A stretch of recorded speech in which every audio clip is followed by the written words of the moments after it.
Where are the predictions for Brandon Rios versus Mike Alvarado? Not a lot of people speaking out on this fight. Well, let me give my 2 cents. I think this is an excellent matchup, and really a trilogy that was meant to be once you saw that first fight.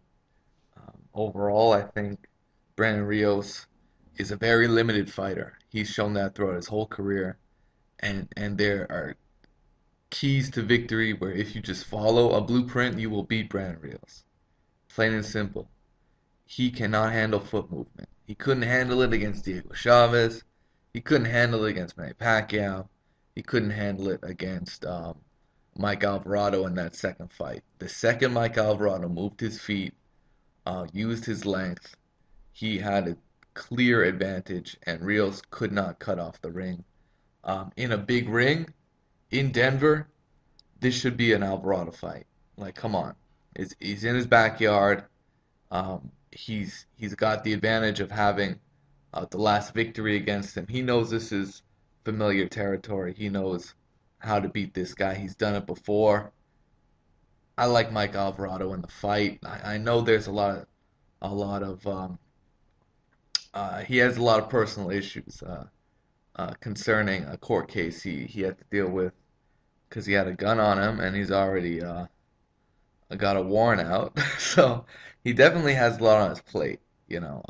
He has every reason to be distracted going into this fight, and that could be an issue. But on the other hand, sometimes boxing could be that release from your normal life. You know what I mean? Like that can be that one area where you excel in, and once you get into that real world, you got to deal with the real world. But I truly believe that this could be a sort of an escape for him, where he made the weight, he looks in great shape.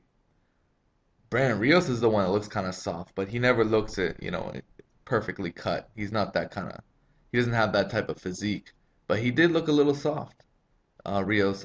But he did make the weight, and it didn't look like he had to kill himself to make the weight. He looked okay.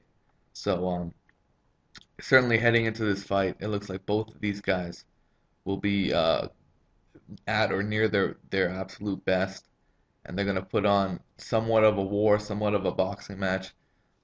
Listening to interviews of Mike Alvarado, he's saying that he's gonna stick to his tactics. He's gonna stick to his game plan, his blueprint in terms of what he did uh, to beat Rios previously, and that's good news. He's not getting sucked into the war that everyone wants to see. And he can't. If he gets sucked into that, then he's gonna be in really deep waters with Brandon Rios. And the way I kind of see this fight going is, I think this fight goes the distance. I think this will go all 12 rounds.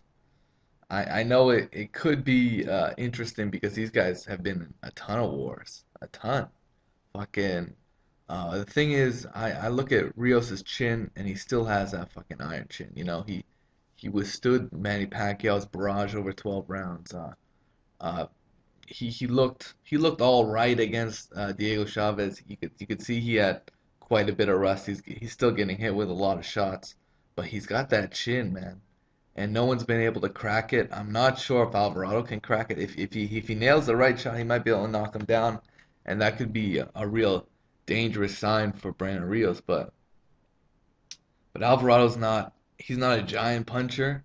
He was able to knock down Marquez, and I kind of feel like that fight was really undershadowed in the build up for this fight. HBO did not mention Alvarado's fight with Marquez, which was a solid fight towards the second half where Alvarado did stage a comeback. He did hurt Marquez, but it kind of bordered between a flash knockdown. It's hard to tell if he was really hurt, because Marquez was able to then knock down Alvarado, and it turned into a great fight towards the end.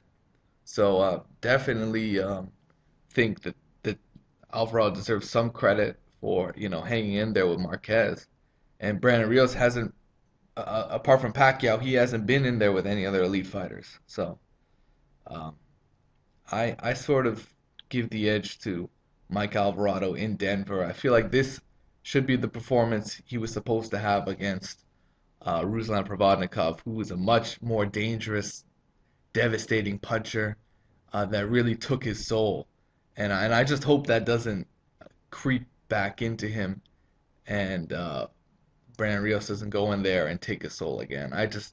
It could happen, but I just don't see it happening because Rios, he doesn't have the foot speed of a Ruslan Provodnikov. Provodnikov has underrated feet. You know, he's got good head movement as well. He knows how to get on the inside, and he knows how to let his hands go.